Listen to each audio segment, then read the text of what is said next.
মূল বিষয়টি আরম্ভ হয়েছে এই যে জনসভার পারমিশন নিয়ে। জনসভার পারমিশন সরকার দিয়েছিলেন পাশের একটি ময়দানে এবং সরকারকে পরবর্তী পর্যায়ে না জানিয়ে এই নিজের বিরোধী দলীয় নেত্রী তিনি ওই স্থান পরিবর্তন করে তিনি এই রাস্তার মধ্যে নিয়ে আসেন এবং এটা ছিল তার উদ্দেশ্য প্রণোদিত যে সরকারি দলকে একটা বেকায়দায় ফেলাবার জন্য তিনি এই কাজটি করেছিলেন এবং সেই জন্য যে গ্রেনেড হামলাটা হয়েছিল আমাদের বিশ্বাস তারা রাজনৈতিক উদ্দেশ্য প্রণোদিতভাবে এই গ্রেনেড হামলাটা তখন হয়েছিল এবং সেখানে প্রথম চার্জশিট, দ্বিতীয় চার্জশিট, তৃতীয় চার্জশিট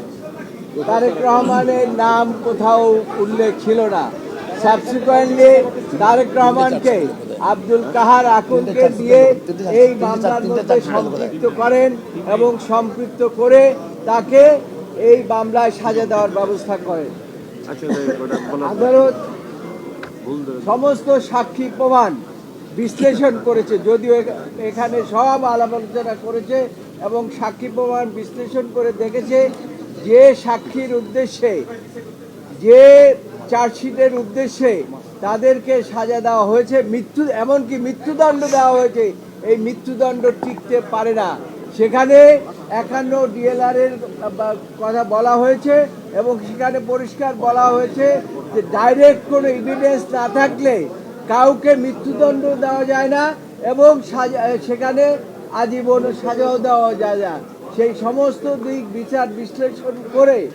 আদালত মনে করেছে যে এই মামলায় যারা আপিল করেছে এবং যারা আপিল করতে পারে নাই প্রত্যেককেই খালাস দেওয়া প্রয়োজন এবং সেই জন্যই আজকে এই মামলায় এই 21শে আগস্ট গ্রেনেড হামলা যে মামলাটিকে সারা বছর আওয়ামী লীগ সরকার এটাকে ব্যবহার করেছে রাজনৈতিক উদ্দেশ্য প্রণোদিতভাবে। তারা চেয়েছিল যে তারেক রহমানকে এই মামলা দিয়ে চিরজীবন তাকে